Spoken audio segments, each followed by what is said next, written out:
You're now watching Wayback Wednesday, sponsored by Floors Glass and Mirror Company, servicing the area since 1977 with residential and commercial work.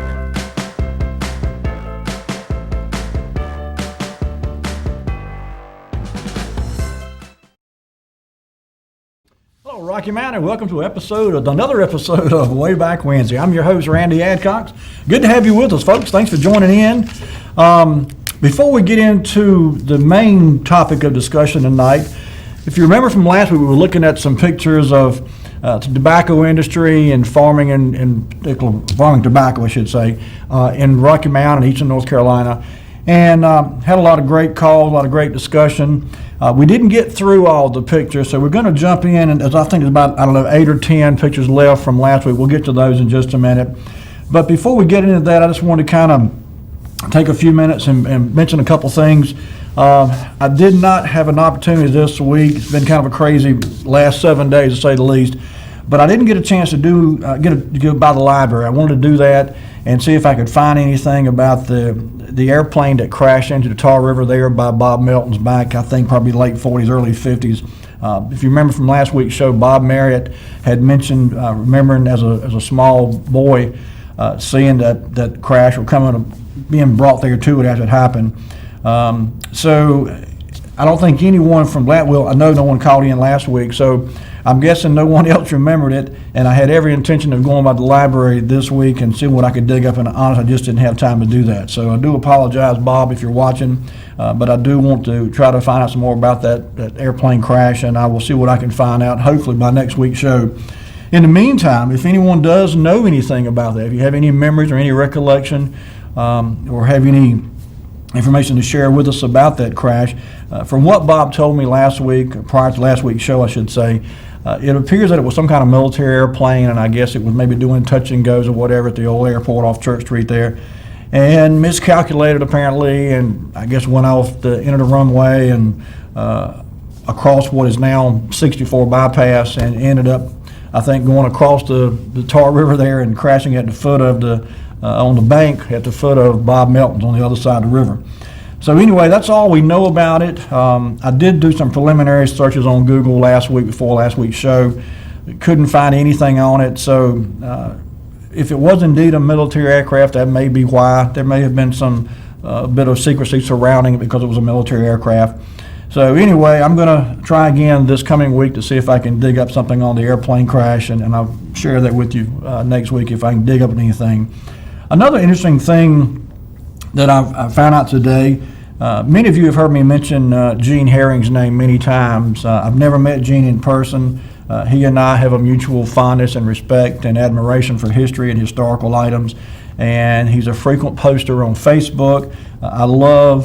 He's listed on Facebook as a virtual storyteller, and I love that title. I love the aspect of being able to tell a story with pictures, and Gene is just great at doing that.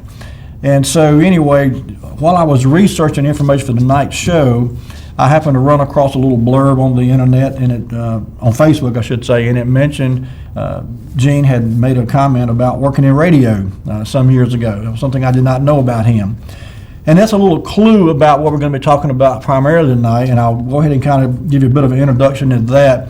I thought it would be neat tonight to kind of look back at entertainment, if you will. We've talked about the railroad and tobacco and farming in general, and certainly old buildings, old houses, old businesses. But, long before the internet came along, and long before Facebook, long before a lot of the kids' video games and other distractions that we have today, a lot of us got our entertainment from either radio or television. I know some of you were brought up in a household before television was prevalent. And so for those of you who grew up in a home that relied on the radio for your entertainment, this show you may find of interest tonight. We're going to talk a little bit about some of the radio stations and some of the radio celebrities that were involved with the radio and television too, for that matter, in and around Rocky Mount, going back to the late 30s and early 40s. So we've got some pictures to show you, and we're going to certainly take your calls. 407-1111 is our number. As always, love to hear from you. And Lee, if you'll let me know when you get your pictures queued up. You got them? Okay. Well, I'll tell you what let's do. Let's jump right in then. As I said at the top of the show, there was about 8 or 10 pictures from last week that we just didn't get to. We ran out of time. And these are just generic farming pictures from eastern North Carolina.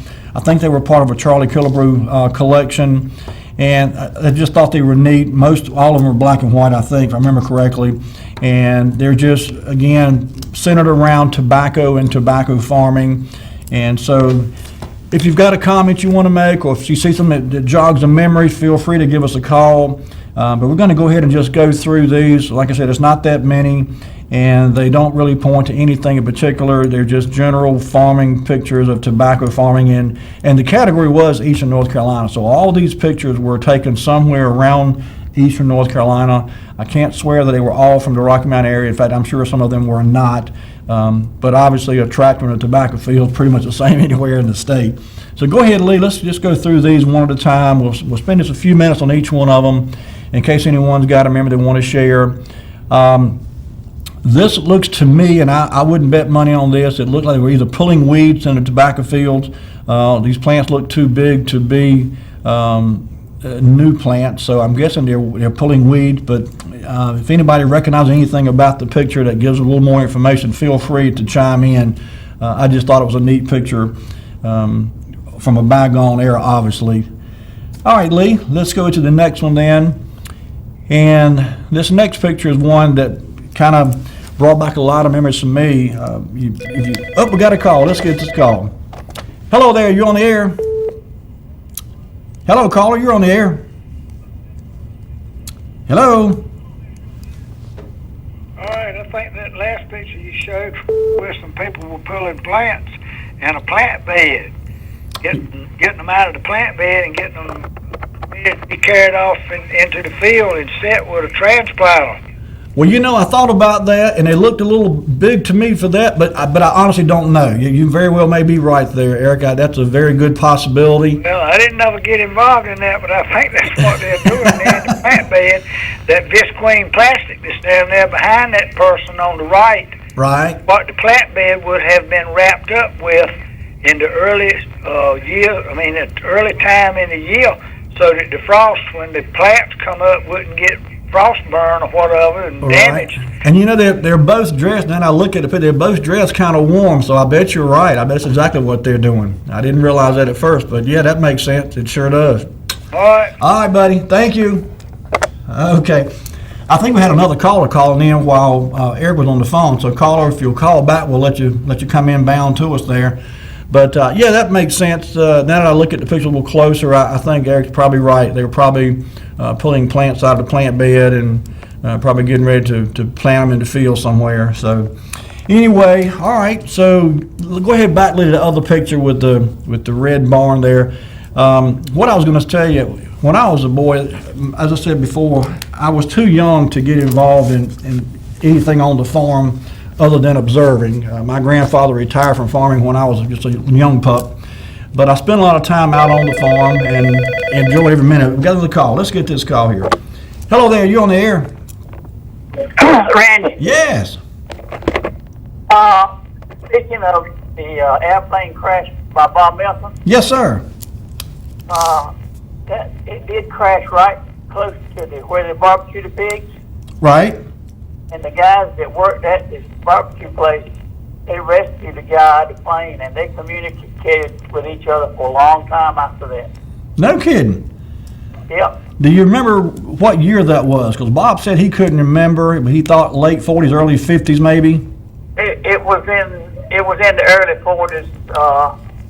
Well, I lived about a block up the street from Bob Milton, and it seems like it was about 42. Because I was just a young cat. Okay. So the pilot survived then, and you say he had a relationship with his rescuers for some time after that? Yes, from what I understand, yes. Okay. All right. Well, Now, one other thing in relation to the tobacco. Yes, sir. Back during the war, they had German prisoners in Rocky Mount working in the tobacco factory. You know what? That has been brought up on a prior show. You're exactly right. We have discussed that on one previous show, and that's something I didn't know prior to that show. But you are exactly right. Yes, sir, there were. Yeah, I went to Wilkinson School, and I remember us being on the playground and seeing that they were moved around with a kind of like a trailer bus, but it was just pulled by a regular, like a regular fifth wheel. Right. Uh-huh. Yeah. Yeah. So I thought I'd drop my two cents worth in there. Well, look, I appreciate you calling in, and thanks for watching the show. Uh-huh. All right, buddy. Have a good night. Okay. So this old tile barn here, there's one almost identical to it out there on the farm where my grandparents lived and where they farmed. And I just have some very fond memories of going out there on the farm. And for a long time, I thought these were bricks. And I guess they are tile bricks technically, but they're hollow. Not exactly sure why that design was implemented as opposed to a regular brick. I'm sure there was some reason for it. Maybe the hollowness held heat better or something. I don't know. But in any case, this is very, very reminiscent, very much like the tile barn that's still out there on the farm. Someone knows. Let's find out. Here we go. Hello there. You on the air? All right, that material that those blocks would have been made out of to do that kind of work with a tobacco barn was terracotta tile, and it probably they would have been made probably somewhere up around Piedmont, Greensboro, or whatever. It's the same kind of material that would have been fired like terracotta pipe in those years that would have been buried in the ground for sewer pipe. Right. Yep. And they use it in our roof tiles too. Huh? I think it's used in some roof tiles too. I don't know. I ain't never heard that. I'm not positive, but I think I've read that they made terracotta roof tiles. I think so. Okay, buddy. Thank you. See ya. All right. We'll see you. Okay. All righty. So, Lee, let's go to the next picture then. Like I said, there's only a few more left, maybe 6 or 8 left. This picture was not captioned at all. I would say it probably dates from the early, 30s, maybe 40s. And it looks like they're setting out tobacco here in this picture. You can see they got the plants there in front of them. And I can't tell if that's a tractor or it's a mule-drawn buggy there. But with those wheels, wide wheels, it may have been a tractor. It's kind of hard to tell from this picture. But again, these old black and white pictures just have so much character to them. There's just you can sit and study these things for an hour or more each one. They're just great old photographs. And again, this was in a collection. I'm not certain these were all Charlie Killebrews, but I was actually looking at some Charlie Killebrew pictures when I found these. So okay, we got another call here. Let's see who this is. Hello there. You on the air? Hey, Randy, how you doing? Hey, I'm good. How are you doing? Pretty good. Just to expand on Eric's comments about the plant bed, that earlier picture was a picture of someone pulling plants, as he described, but there was no plastic in those days. That cloth was some type of lightly woven cloth material that was called a canvas cloth, and it covered and protected for the frost. You can see it roll back in that photo. Right. And if you look in the foreground of that photo, you'll see what looks like a little rounded stick, which it was a reed. Reeds were cut because they would bend, and they would make an arch from one side of the bed to the other to hold that canvas cloth off the plants as they grew. Okay. But that was a plant bed. They would pull those plants and take it out to the transplanter that you're showing now. Okay. And again, that makes sense. Like I said, after looking at that picture again. It was not I think Eric might have mentioned a plastic cover. They cover these sweet potatoes and other crops today in plastic that looks just like that. Right. But it was a little early in the history for the plastic to be a plastic cover. Gotcha. Okay, buddy. That needed something for those plants to breathe and get some air and not be damaged by the plastic, it wouldn't have worked. And you said they use reeds to form the little hoop above To form an arch of support so that the cover would not fall down on top of the plants. Okay. You can look in the foreground of that photo and see 2 or 3 that are curved, like an old reed that you would cut for a fishing rod, fishing pole. Or a cherry popper. Yes, I guess so. Maybe so. Gotcha. I just thought I'd comment about that plant bed scene. All right, buddy. I appreciate it, here. And thank you. Yes, sir. Have a good night. Okay. All right, Lee. So let's go ahead then. Like I said, there's a few more in this little grouping here. And this one here is just one. This is obviously later in the season. Looks like the tobacco's been harvested. It's on one of those old tobacco sleds there. I'm guessing, and this is just a guess, but I'm guessing they're probably, looks like they're looping maybe. I know someone recognizes this activity right here, and I may be using the wrong terminology, but I think they might be looping. It looks like the lady on the right's got a bundle of tobacco leaves in her hand and maybe wrapping the end of it with twine or something there. So, and this type of picture was actually, I think, dated 1950s. I had made a note here on my list of pictures that this one said 1950s. So, and again, these may or may not have been right here in the Rocky Mount area. Here we go, another call. Let's get this call. Hello there, you on the air? Randy, Yes, sir. that transplanter you saw looks like a Holland transplanter. They were usually pulled by 2 mules, Okay. and that's a 55-gallon barrel of water in front of them that puts the water down by, and it clicks. And each time it clicks, one of the plants are put in, and then a couple of shoes, curved metal, that pull the dirt back in around those plants. What year are you thinking this is, Bob? 30s, 40s? This went on up. We were using them like that up until the 50, 58, 60. Well, no kidding. Okay. Yeah. Mm-hmm. Well, it obviously worked.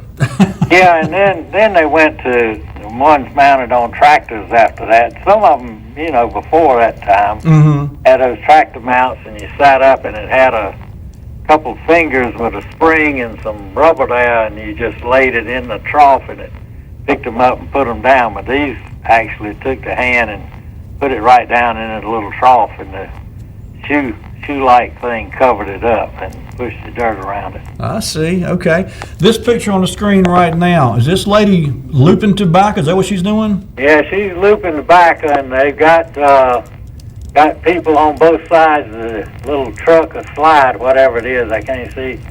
But they've got a looper on each side, and they're at the tobacco barn. Mm-hmm. And they're looping the green tobacco onto the sticks to hang it up to cure it. There you go. There you go.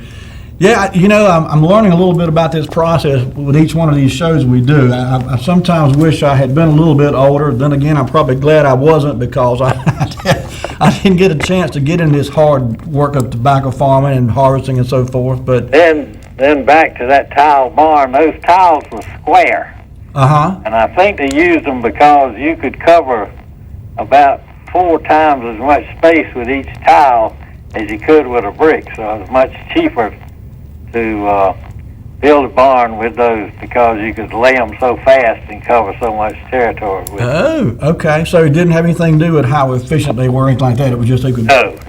Okay. It was just a cheaper material. I see. In fact, I've got 2 right down on the edge of town now that, and we had a stables made out of it too. Oh, really? Wow. How about that? Come into Battleboro, look right across from the fire station. It is. I've seen those. I know exactly what you're talking about. Yeah. Barns and the stables is falling down now, but Yeah. they were right there. You can go over there and look at a piece of tile if you want to. Well, that one out there on the old farm where Grandma and Granddaddy lived is still standing too. The roof is all fell in, but the barn itself is still there. All 4 walls of the tile is still there. In fact, there's 2 of them out there. There sure is. And they got a shelter between them. Right. Yep. Okay, buddy. Okay. Thank you now. Bye-bye. All right.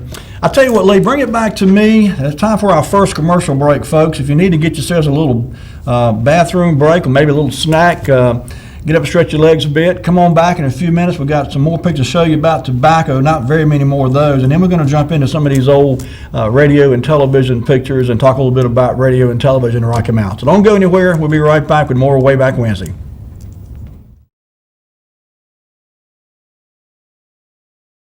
You're now watching Wayback Wednesday, sponsored by Flora's Glass and Mirror Company, servicing the area since 1977 with residential and commercial work.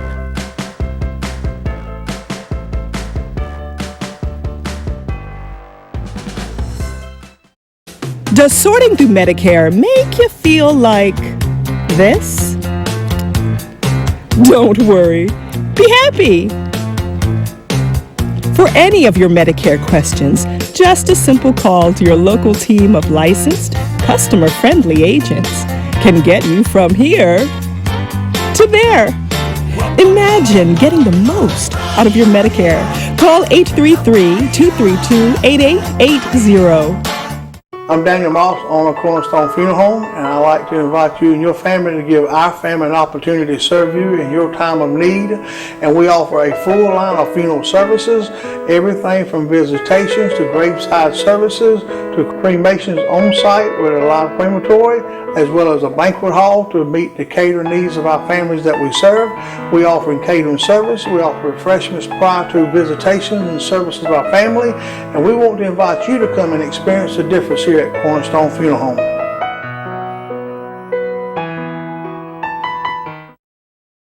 When faced with special care needs for elderly or disabled loved ones, families want compassionate, comforting care.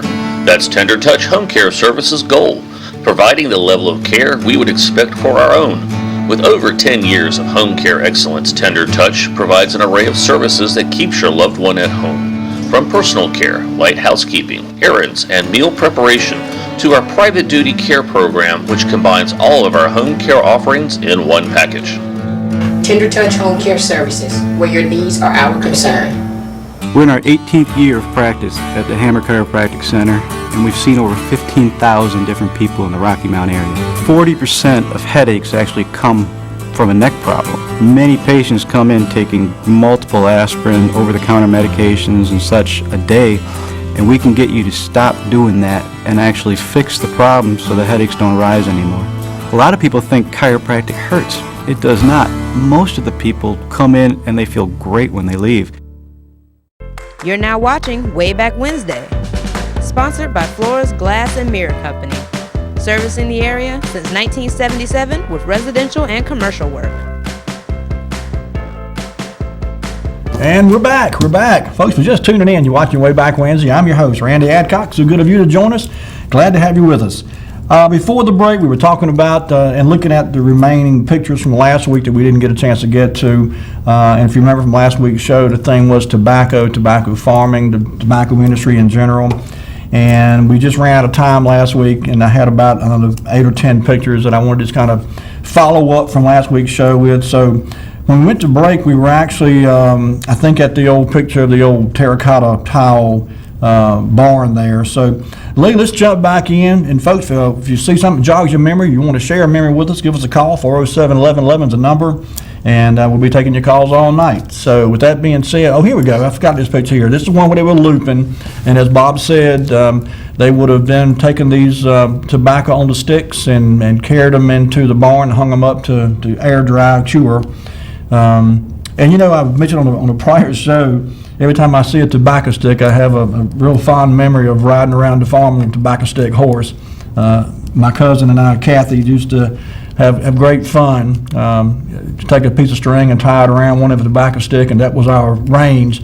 And we put the tobacco stick between our legs and run around, make horse sounds. And I've ridden a many-mile tobacco stick horse and got a few splinters, I'm sure, on my backside to prove it. But anyway, all right, Lee, let's go to the next picture. And this next one, I believe, is just a picture. There you go. I'm glad this picture came up because I thought I remembered seeing this one, but I couldn't remember for sure. This is a great example of what Harold was talking about a while ago. You see the reeds that were used and curved in an arch pattern there to act as an archway to keep that cloth. I guess it was something like a cheesecloth, maybe a very thin cloth, obviously. But it was stretched over the reeds there to provide protection from the plants, but at the same time it was not hanging down on top of the plants. And so, and you can see the two gentlemen there, I guess, have just finished positioning the reeds to create the archways, and they would pull the sheeting over the bed to protect the plants, and there they would grow until they got big enough to transplant out into the field. So there you go, tobacco beds. All right, Lee, let's go ahead then with the next picture. Somebody mentioned a tobacco setter a while ago. Here's an old hand tobacco setter. I'm not sure how far this goes back. This picture looks to be probably somewhere in the 1950s. I'm not sure how long they were used, and I'm not sure when they started using them, but this, I think, was actually identified as a hand setter.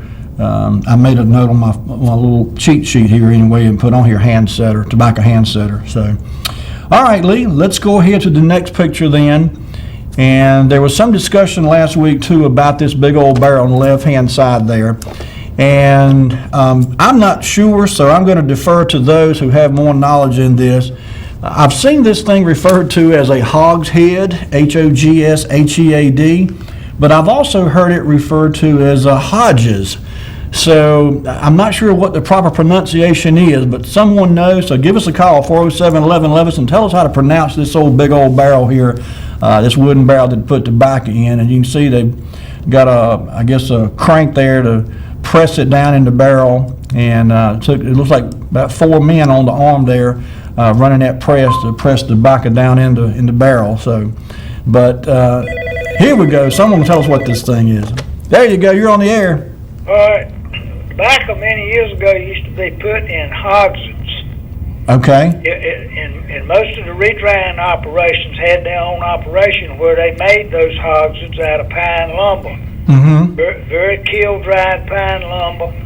And the tobacco industry got away from packing tobacco in round barrels like that because in shipping, going overseas and this, that, and the other, there was so much room wasted in shipping in trucks and trailers and whatever, so they moved away from a round cylindrical container and went to square containers where there wasn't so much floor space wasted in the shipping containers, trucks, trailers, etc. And that's how that came unraveled. Okay. So I heard you pronounce it as hogshead? Hogshead. Hogshead, okay. And it looks like, when I see it printed, it looks like hogshead. Yeah. But you're saying it's pronounced hogshead? It's pronounced hogsheads. Okay.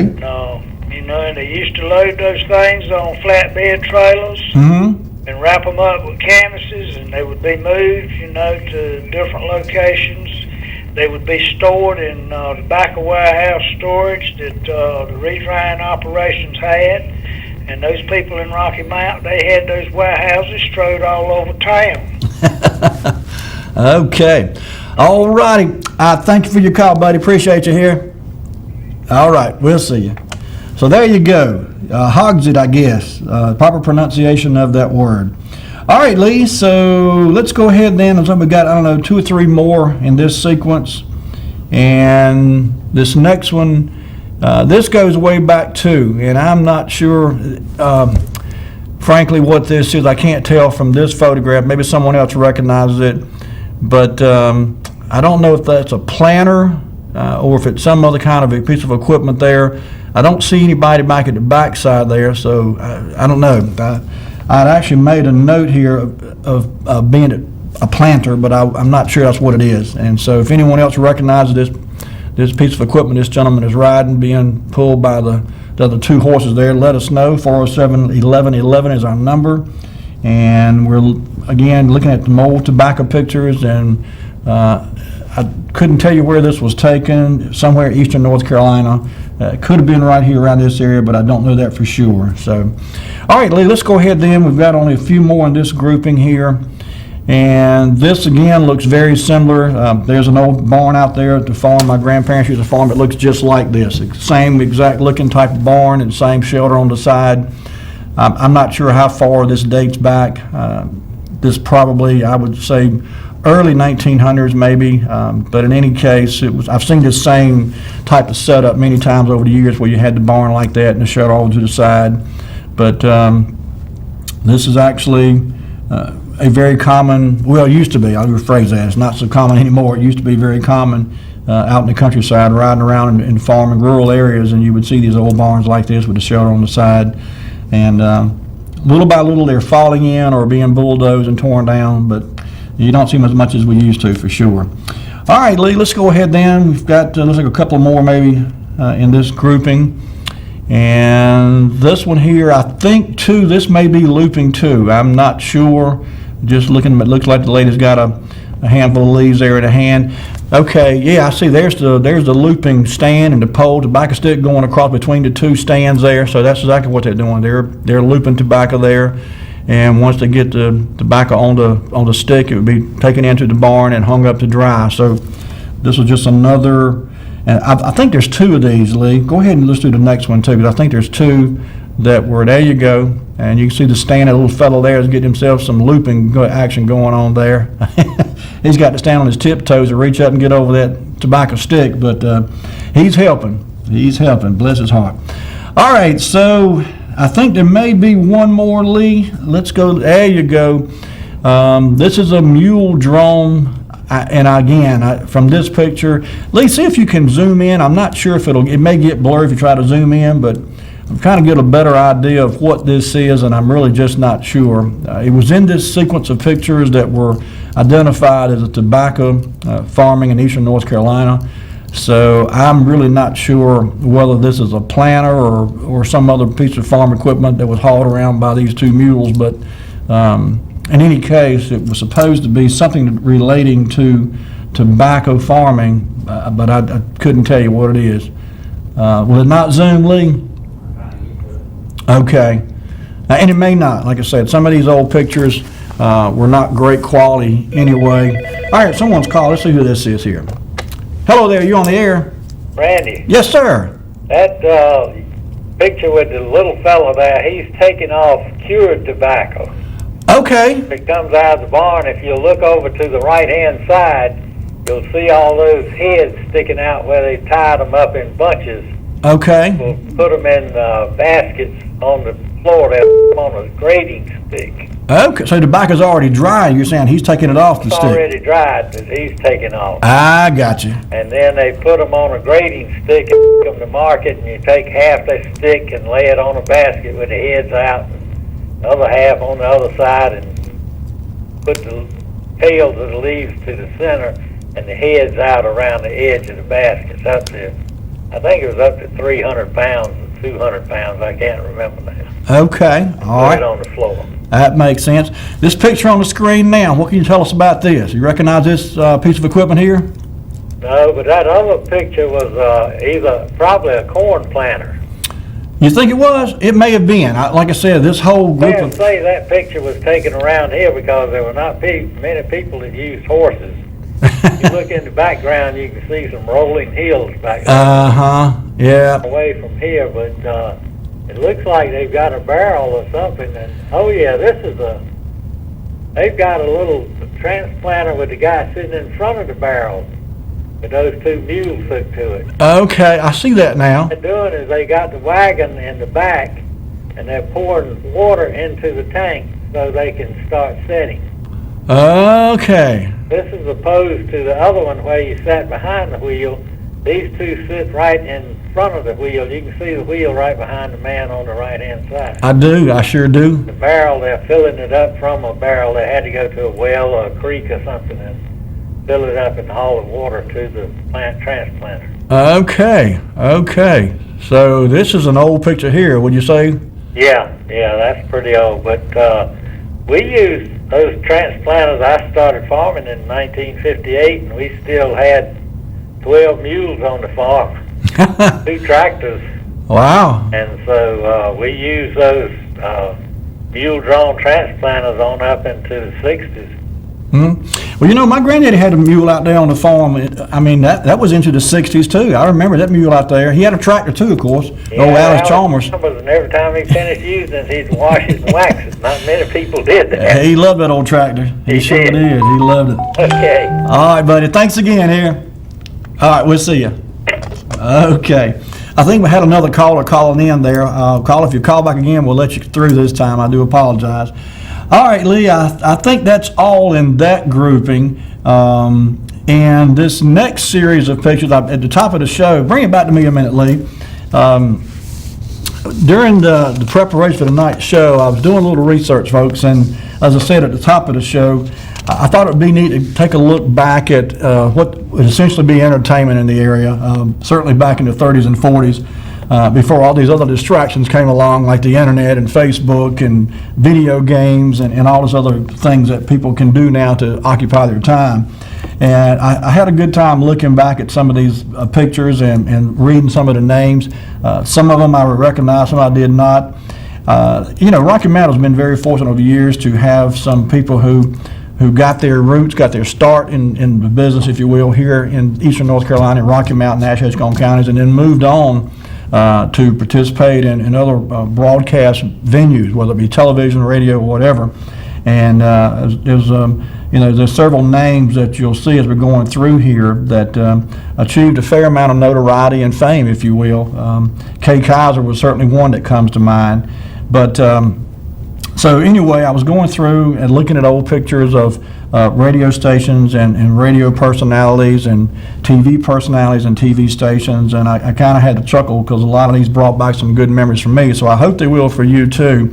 And I tell you what, we're so close to our next commercial break. Let's go ahead and do that, Lee, because I don't want to, when we get to this segment here, there's quite a few pictures. I think like 20-some pictures in this grouping, and we may not get through all of them, but rather than have to stop after a few minutes and take a commercial break, we'll go ahead and do that now, and when we come back, we'll jump back into these pictures of old radio and television, and we'll let you get a smile or two from a bygone era. So, Lee, let's take it away for a commercial break. We'll be right back, folks, with more Wayback Wednesday in just a few minutes.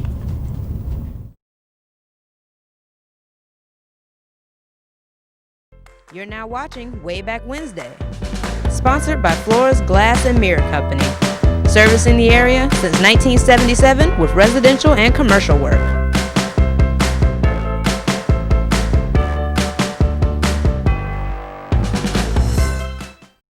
Does sorting through Medicare make you feel like this? Don't worry. Be happy. For any of your Medicare questions, just a simple call to your local team of licensed, customer-friendly agents can get you from here to there. Imagine getting the most out of your Medicare. Call 833-232-8880. I'm Daniel Moss, owner of Cornerstone Funeral Home, and I'd like to invite you and your family to give our family an opportunity to serve you in your time of need. And we offer a full line of funeral services, everything from visitations to graveside services to cremations on site with a live crematory, as well as a banquet hall to meet the catering needs of our families that we serve. We offer catering service. We offer refreshments prior to visitations and services of our family. And we want to invite you to come and experience the difference here at Cornerstone Funeral Home.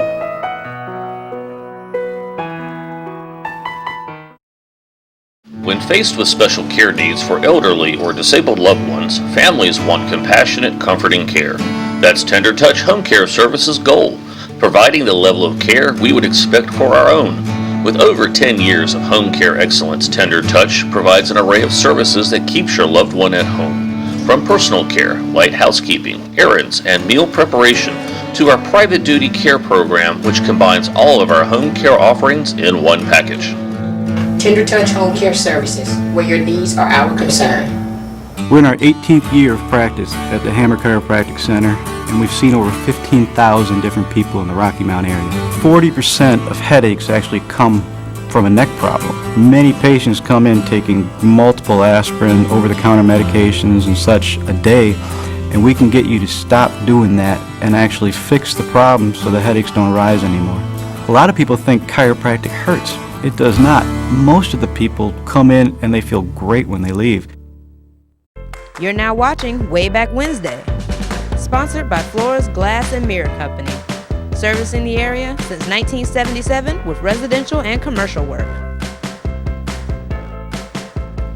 And we're back. Okay, folks, for just tuning in, this is Wayback Wednesday. I'm Randy Adcox. So glad you could join us. Before the break, we were talking about radio and television and specifically the personalities of people, personalities that got their start in this area, Rocky Mount specifically, Nash, Edgecombe counties. And there's quite a few, and some of these names were prior, or before my time anyway. I'm sure some of you will recognize the names and recognize individuals. But I had a blast going through and looking at these pictures today. I just couldn't help but smile going through some of these names, so I hope you enjoy them too. Having said that, Lee, let's go ahead and bring the first one up. One of these gentlemen I recognized immediately. The other one I did not. But as it turns out, apparently he got his start in radio right here in Rocky Mount, North Carolina, and his name is Bart Rittner. They're on the right-hand side. The gentleman on the left is, of course, Andy Griffith. Now, I'm not sure where this picture was taken. I'm not sure if Andy Griffith came here.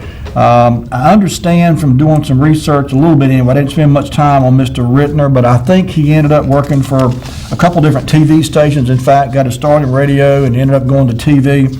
And I'm not certain where this picture was taken. It could have been, I want to say he worked at WRAL or maybe perhaps even WITN in Greenville. I'm not sure. But this was Bart Rittner, and he got his start in radio right here in Rocky Mount, North Carolina. In fact, the radio station he worked at, let's go to the next picture, because the next picture is actually a little, I guess, a promotional book. It was called Bart Rittner's Cookbook. And as you can see, WPTF was where he was working at the time this cookbook came out. When I first looked at this picture, I thought it was Jim Valvano. It kind of looks a lot like Jim Valvano, and this I think was somewhere around 1970, 72, somewhere along in there. But I had never heard of Mr. Rittner, but in any case, he was one of the ones whose name popped up when I was doing research for the night show on radio and TV personalities from Rocky Mount. All right, Lee, let's go to the next one then. And this next picture, this is Mr. Cy Edson. Oh, we got a call. Let's get this call. Hello there, you on the air?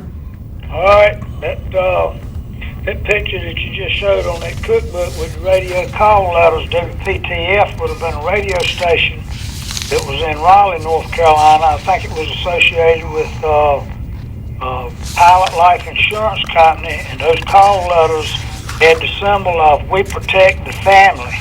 No kidding. How about that? It was an insurance company that had something to do with a radio station up there in Raleigh, North Carolina.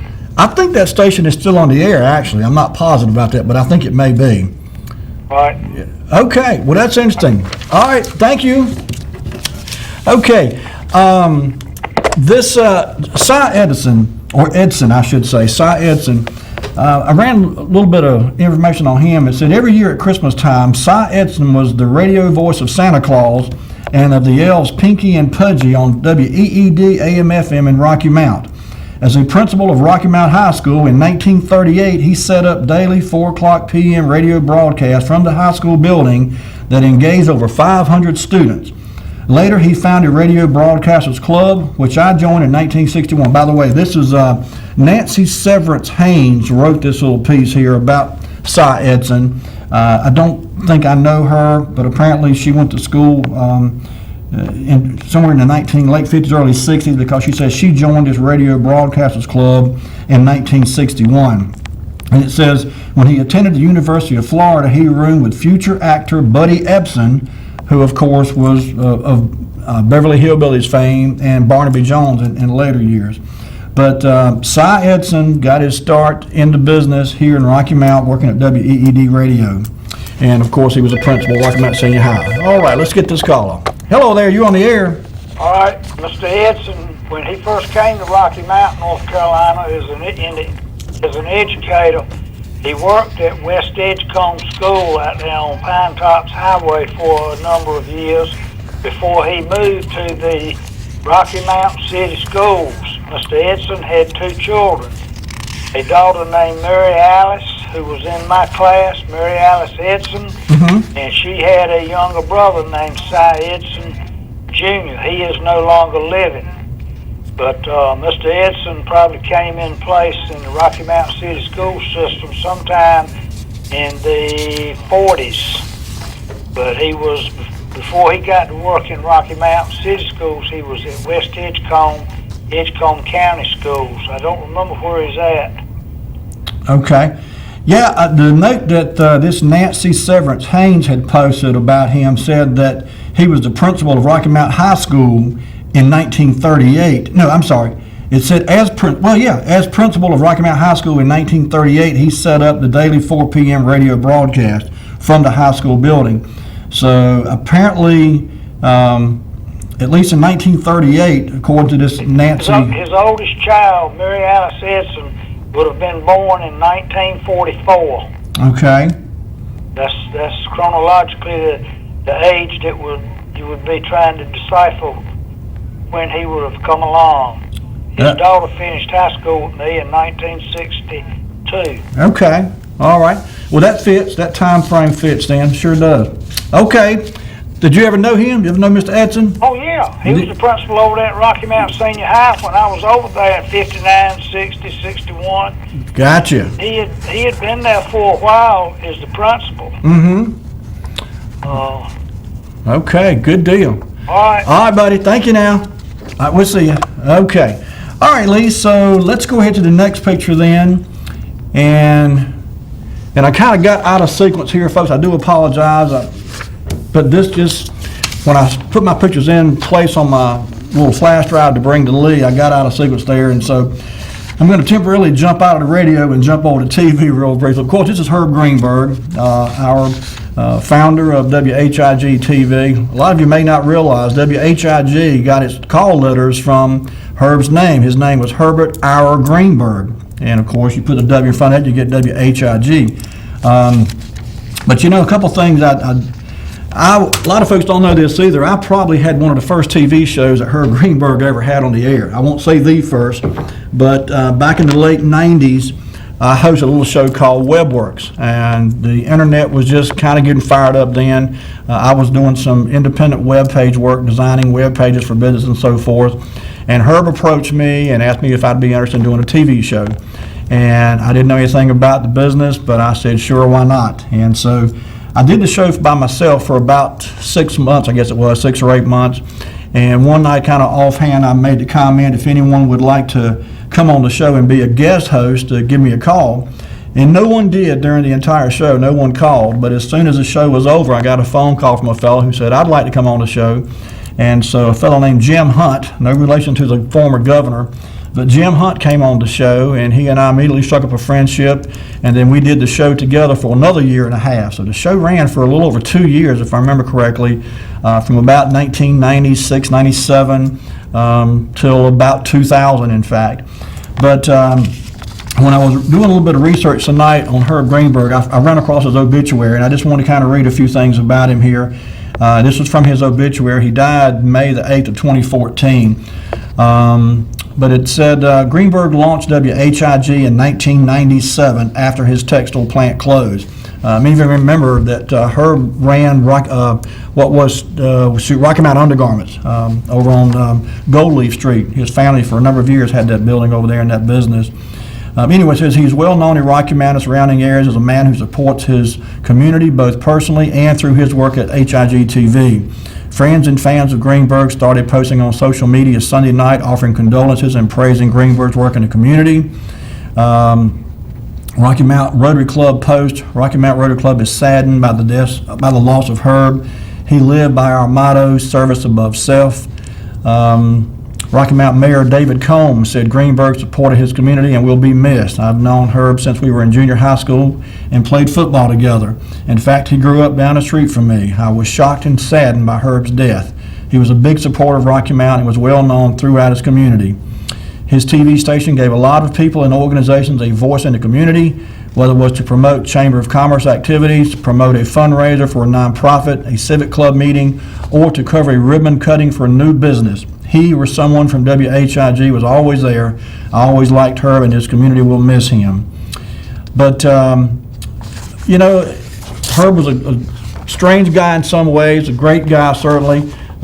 He gave me my start in the business, if you will, and even though I got out of it for a number of years, I was happy when I was approached about coming back into it and hosting the show, and it's been a lot of fun to me. The first span of a couple years back, 20-some years ago now, and then to come back and do it again with this show, it's been a lot of fun. So anyway, thank you, Herb, and I hope you're resting peacefully. All right, Lee, let's jump back then into our radio, and we'll get back. This picture here, oh, gee, was it that blurry? Well, anyway, and I do apologize. I didn't realize the picture was that blurry. It didn't look that blurry on my computer screen. This picture is of a gentleman named Joe Louis Hunter. And Joe Louis Hunter actually worked for one of the radio stations here in town. Hang on, let me get my notes here. I got out of sequence there with Herb's picture there. It kind of messed my whole train of thought up. But anyway, let's see here. Somewhere amongst my notes, I've got a little, and I can't seem to get my hands on it right now. And I hate this picture is so blurry because I could actually read this on my screen, and it gave a pretty good little overview of this gentleman. This was in the days when the black community in Rocky Mount and indeed across the country didn't have a big voice in radio, and this is one of the gentlemen who gave him that voice. Okay, let's get this call here. Hello there, you're on the air. All right, that radio, I can see it good enough on my television screen that radio station says WCEC. There you go. And that radio station was located out on the west side of Rocky Mount on Highway 97. Right. And the man that owned that radio station was Josh Horn. He was the man who also owned at the time the Evening Telegram. And Mr. Horn had a daughter. He was the grandfather of somebody that finished school with me named Mike Warner, and a person here in Rocky Mountain named Joe Warner. Yeah. Joe Warner had a younger brother named Mike Warner that finished school with me, and their granddaddy was Josh Horn. He owned that radio station out there, and he also owned the Evening Telegram, as it was known as in its earlier years, what became the Rocky Mountain Telegram. Okay. So, and I have apparently left the notes that I had on this gentleman in my truck. I do apologize, but I had a nice little write-up about him. But he was one of the first African-American DJs in the area, apparently developed a strong following, and I'm not sure where he went when he left this area, and I'm not sure he's still living. This photograph goes back a few years. Right. But in any case, I thank you for the information. Appreciate you filling us in a bit there. All right. All right, buddy. We'll see you. Yeah, folks, I do apologize. I had a little write-up on this gentleman, and I guess I left it in my vehicle when I got out of the truck, and it must have fallen out of my grouping here, but I can't seem to get my hands on it. But anyway, this was Joe Louis Hunter was his name, and like I said, he was one of the very first black DJs in the area, and I seem to recall reading that he went on to a successful career in radio, actually. So, okay, Lee, let's go to the next one. A minute ago, I mentioned a lady who had made a post on Facebook. This is her right here. Her name was Nancy Severance Haynes, and she actually worked she worked at a couple different radio stations, and I believe in this picture here, she was actually working, I believe, at WEED, if I'm not mistaken. But there was a lot of people who would work at more than one radio station. I found that out, and some would go from one to another, and then use it as a stepping stone to go on to another field of work, even including television in some cases. But this is Nancy Severance Haynes, and she, as I said, worked in radio for a number of years. And I declare my notes are all out of whack, and I do apologize. She wrote a piece here about a fellow named Art Fleming, and I don't know. I don't think I've got a picture of Art Fleming. I do not, in this grouping, I do not have a picture of Art Fleming. But anyway, she gives a little history here. And this was about WCEC and FM station WFME. And it said in 1947, Mel Warner and his father-in-law, Rocky Mount Telegram founder Josh Horn, who Eric was just talking about, signed on WCEC 810 AM and WCEC FM 100.7 in Rocky Mount. The stations hired legendary agricultural broadcaster Ray Wilkinson in 1948, and along with WRAL-FM and WGBR Goldsboro, started the Tobacco Network. It was sold to WRAL-FM owner A.J. Fletcher and has grown into what is now known as the North Carolina News Network. 2 years after its first sign-on, WCEC-FM call sign was changed to WFMA. WFMA had a country format when Ken Johnson's mobile, Alabama-based Capital Broadcasting, no relation to Raleigh's Capital Broadcasting, bought it and moved its studios to Raleigh. The call sign was changed to WTRG around August of 1986. WCEC 810 is now a standalone, which was authorized for daytime operation only. Said went dark and its license was subsequently turned into the FCC. So anyway, this lady here obviously has spent some time in the radio industry and got to know and meet some of these people, and she's got quite a bit of information out on Facebook. So again, her name was Nancy Severance Haynes, and this was her somewhere around 1973, if I remember correctly. And folks, golly, we have run slam out of time. Lee, bring it back to me. We had a whole bunch more pictures, folks, and I do apologize, but I'll tell you what, we're going to get back. I'm going to bring these back next week. I'm going to get myself organized a little better and have my notes better. But there's a lot of history, as I said at the top of the show, relating to radio and television in Rocky Mount. And I was pleasantly surprised to see the number of people that I recognize from television who got their start in radio, and a lot of those in Rocky Mount, right here in Rocky Mount, North Carolina. So anyway, folks, thanks again for tuning in tonight. I appreciate all your calls and all your input, and I apologize again for being a little bit disoriented tonight. I had some notes, and I just got all out of whack with my notes, and so I'm going to get myself better organized, and next week we'll do a better job. Thanks again for watching. Have yourselves a great week, folks. Take care of yourselves and be kind to each other, and we'll see you next week with more Wayback Wednesday. Good night.